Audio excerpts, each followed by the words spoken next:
Muy buenas tardes con todos los presentes.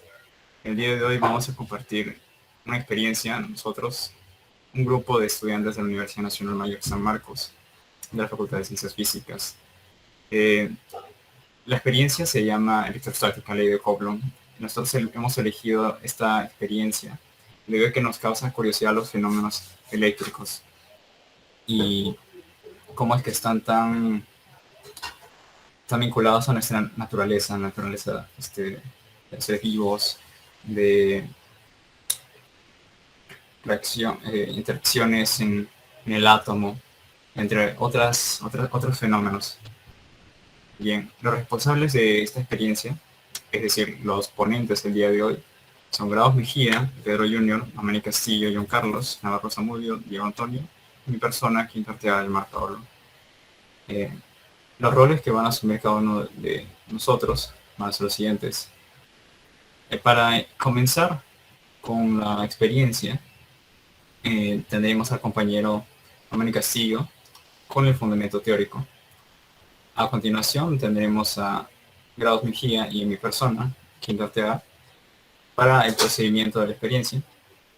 Y finalmente, en las conclusiones, escucharemos a compañero Navarro Zamudio. Bien, ahora sí, comenzamos. Los objetivos de esta experiencia son estudiar la fuerza de atracción entre dos partículas con carga eléctrica mediante el uso del simulador FIT. Y lo vamos a mostrar más adelante, cuando hagamos el análisis de las tablas. Los materiales y equipos a utilizar, bueno, ya lo mencionamos, el simulador FIT, el software de análisis gráfico de la hoja de cálculo de Google, o también se puede utilizar la hoja de cálculo de Excel, no hay ningún problema, y una calculadora para realizar algunos cálculos de manera manual. Ahora sí, continuamos. Gracias, compañero Guiomar. Y continuando con el fundamento teórico y sobre la ley de Coulomb, vamos a dar a conocer una pequeña definición, ¿no? ¿En qué consiste? La ley de Coulomb señala que la fuerza con que dos cargas, que llamaremos una Q mayúscula y una Q minúscula, se atraen o repelen, es proporcional al producto de las mismas y inversamente proporcional al cuadrado de la distancia, una distancia que llamamos R, que los separa a ambas cargas, ¿no? K es una constante eléctrica del medio y este tiene un valor en el vacío, 9 por 10 a la 9 newton cuadrado por coulomb al cuadrado. Cuando las dos cargas tienen signos iguales, estos indican repulsión. Y si las cargas tienen signos opuestos, es signo de atracción. Y como se muestra en la gráfica, ¿no? Y una pequeña fórmula para determinar esas fuerzas de atracción o repulsión son que ambas fuerzas que se ejercen entre dos partículas siempre son iguales. Y la fórmula para determinar es una constante, que sería la constante de Coulomb, y multiplicado por las cargas, y todo eso dividido entre la distancia que los separa al cuadrado, ¿no? Y a continuación mi compañero seguirá con el procedimiento. Muy bien, el procedimiento que en este caso hemos seguido va a tener como punto principal o como actor principal al simulador FIT, del cual vamos a escoger y a sacar datos en su escala macro. Primero veremos, de mi parte, la variación de fuerza con la carga. En este punto tenemos dos partículas en el espacio fijas, a una de las cuales no le vamos a cambiar en nada a la partícula, la cual será la carga puntual o la carga a la cual no se le mueve ese valor, que tiene uno de 3 microcoulombs. Y la distancia entre ambas va a ser de 2 centímetros o 0,02 metros. Como punto segundo, vamos a realizar una tabla comparativa. En este caso, cambiando los valores de la segunda partícula desde el menos 4 coulombs hasta la carga número 4 coulombs.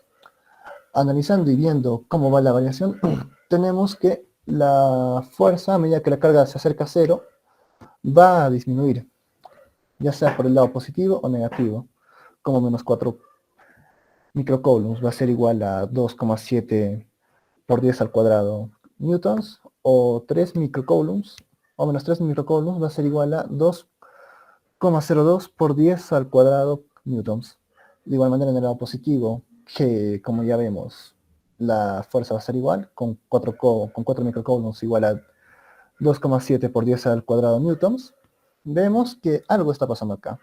Es por ello que analizaremos la gráfica contrastando fuerza con carga. Y los ordenaremos en pares ordenados para saber su ecuación, o por lo menos para intuir hacia qué lado va su ecuación. Como vemos, la forma que posee este va de una línea recta que a medida que se acerca a cero, la fuerza también, a medida que la carga se acerca a cero, la fuerza también se tiende a cero, por lo cual podemos estar frente a un caso de valor absoluto, dado que en este punto la carga no tiene más relevancia que la de ser un número que crece o sube y que ese crecimiento hacia el lado negativo o ese crecimiento, por así decirlo, hacia el lado positivo, llega a tender hacia un número de fuerza mayor. Es por ello que consideramos que la ecuación o la relación entre fuerza y carga tiende a que la fuerza va a ser directamente proporcional a la carga. Si reemplazamos la segunda carga con una primera carga, va a tender de la misma forma. Y es por ello que consideramos que la multiplicación entre ambas es una relación constante entre la fuerza, que en este caso definimos como la fuerza va a ser directamente proporcional al valor absoluto entre la carga 1 con la carga 2. Esto para obviar el signo negativo que daría si multiplicamos una carga negativa con una carga positiva o igual forma o viceversa. Así que viendo estos gráficos, paso a mi segundo compañero, que va a ser el que va a exponer el siguiente punto. Sí, muchas gracias, Pedro. Continuando con la experiencia, ahora estudiaremos cómo es que varía la fuerza eléctrica con la distancia. Vamos a analizar qué pasa con la fuerza cuando la distancia entre las cargas en cuestión cambia. Y particularmente para este caso, cuando aumenta. Aunque si disminuyera sería un análisis similar. Pero vamos a estudiarlas cuando aumenta. Vamos a considerar variaciones de distancia de 1 centímetro en cada medición. Y vamos a mantener constantes las cargas entre los valores de las cargas. Se establecen las condiciones iniciales. La carga fija es de 8 microcoulombs. La carga puntual tiene 3 microcoulombs y es la carga puntual la que vamos a desplazar para variar la distancia. Entonces vamos a realizar una simulación con las condiciones iniciales y vamos a ir completando en la tabla, ¿no? Si pasamos al simulador, entonces observamos que podemos poner las cargas a cierta distancia y bueno, inicialmente se tenían una carga fija de 8 microcoulombs y la carga móvil, la carga puntual es de 3 microcoulombs. Entonces comprobamos, en el caso de una distancia de 2 centímetros, aquí a 2 centímetros se tiene una fuerza, como pueden observar ahí, y entonces a medida que cambian las distancias, sí, aquí, si aumentamos la distancia hasta 3 centímetros, esta fuerza cambia de acuerdo a lo que indica nuestra tabla hasta 2.40. Si regresamos al simulador para variar la distancia hasta 4 centímetros,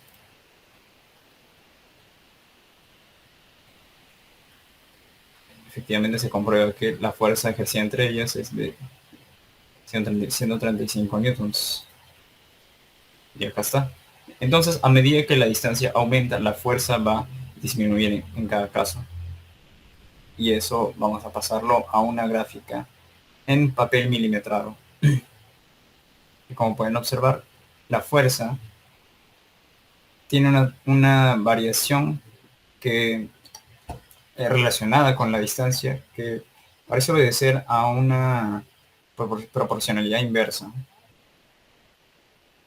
Entonces, podemos pensar que la proporción es inversa con la distancia. Y para eso pero no es así. Entonces vamos a pasar los datos al papel logarítmico para ver si la tendencia se linealiza. Entonces vemos que efectivamente se linealiza. Y luego de esto, utilizando el método de regresión lineal por polinomios cuadrados, vamos a hallar la ecuación de esta recta. Que bueno, podemos anticipar que tiene una pendiente negativa, ¿no? Y también se corrobora con los resultados que la pendiente es negativa. Y entonces podemos decir que la tendencia de los pares, el hecho de que la tendencia de los pares ordenados sea linealizado en el papel logarítmico significa que la fuerza varía de manera inversamente proporcional al cuadrado de la distancia, ¿no? La gráfica donde la tendencia no era lineal, era la ecuación era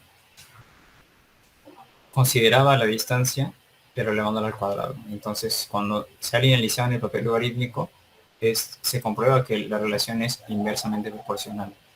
Y de esta manera se corrobora la ley de Coulomb, que es precisamente lo que enuncia. Ah, bien, ahora continuamos con la experiencia. La determinación experimental de la constante eléctrica en el aire o vacío. Bien, hemos analizado los dos puntos anteriores, en los cuales el primer gráfico nos daba una relación de F igual a directamente proporcional a las cargas de 1 y 2. En este motivo vamos a completar esta ecuación, multiplicando por una constante A o por un número A. Ni siquiera tiene que ser una constante, puede ser una cualquiera. Este A nos ayuda a que la ecuación esté completa y nuestro destino es hallar el A. Así que partiendo del gráfico número 2, que ha analizado mi compañero Yomar, nos da que la fuerza es inversamente proporcional al cuadrado de la distancia. Es por ello que comparamos de igual forma con el punto anterior, que F va a ser igual a 1 sobre la distancia al cuadrado por un beta. Este beta tampoco simboliza nada igual que la, solamente es una expresión que nos ayuda a completar la ecuación. Juntando ambas ecuaciones, tenemos que la primera ecuación a priori, o la relación de todos estos números, va a ser igual a Q al valor absoluto de Q por 1, de Q sub 1 por Q sub 2, o las cargas sub 1 por carga sub 2, las partículas, entre la distancia al cuadrado de estas, denotado con una d al cuadrado, por un teta. Teta, como en los casos anteriores, solamente simboliza a un número el cual nos ayuda a completar la ecuación.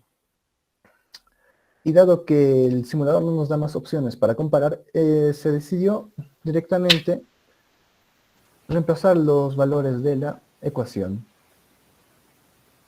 Tenemos en este caso, reemplazando en primer lugar a Q sub 1 con 3 microcoulombs, a Q sub 2 con 8 microcoulombs, a D con 0,03 metros, que nos da una fuerza de 2,40 por 10 cuadrado newtons. Si analizamos todo esto y reemplazamos en el punto 1, nos damos cuenta de que la ecuación está falta, así que reemplazando completamente nos da que el teta va a ser igual a un número igual a 9 por 10 a la 9 metros newtons por metros al cuadrado sobre coulombs al cuadrado. Se hace lo mismo con cada número aleatorio que hemos escogido, en este caso sin un motivo en particular o preferencia por cada uno de estos números. Y en cada uno, o nos daban valores cercanos a 9 por 10 a la 9 por newtons por metros al cuadrado sobre coulombs al cuadrado, o nos daban directamente el mismo número. Es por ello que viendo que teta es más que un número que varíe o que tienda a cambiar con cada escenario, es más una constante. Y dado que este simulador está ambientado en un espacio vacío, concluimos que teta es un número constante, en este caso la constante de Coulomb, K en el vacío. Acabado con esto, paso finalmente a mi compañero para que dé las conclusiones finales y acabe el video. Muchas gracias. Sí, bien. Luego de haber terminado la práctica, de haber realizado la práctica, nuestro grupo ha llegado a tres conclusiones. La primera sería que de la primera parte de la experiencia, la fuerza eléctrica entre dos cargas situadas en el vacío serían directamente proporcional al valor de las cargas y por lo tanto su la multiplicación de estas dos cargas o su producto también lo sería. La segunda conclusión dice que también se incluye de la determinación de la constante de Coulomb que ésta no varía sin importar su carga y la distancia en la cual están situadas estas dos partículas. Y por última conclusión tendríamos que la fuerza eléctrica entre cargas varía inversamente proporcional a la distancia al cuadrado, la cual la pudimos ver ejemplificada en la tabla número 2, en donde representa fuerza versus distancia. Y vimos que a medida que la distancia aumentaba, la fuerza eléctrica disminuía, dando a entender que existe una relación inversamente proporcional entre ambos valores. Y sin más que decir, eso sería todo por nuestra parte. Esperamos que se haya sido de su agrado y nada más.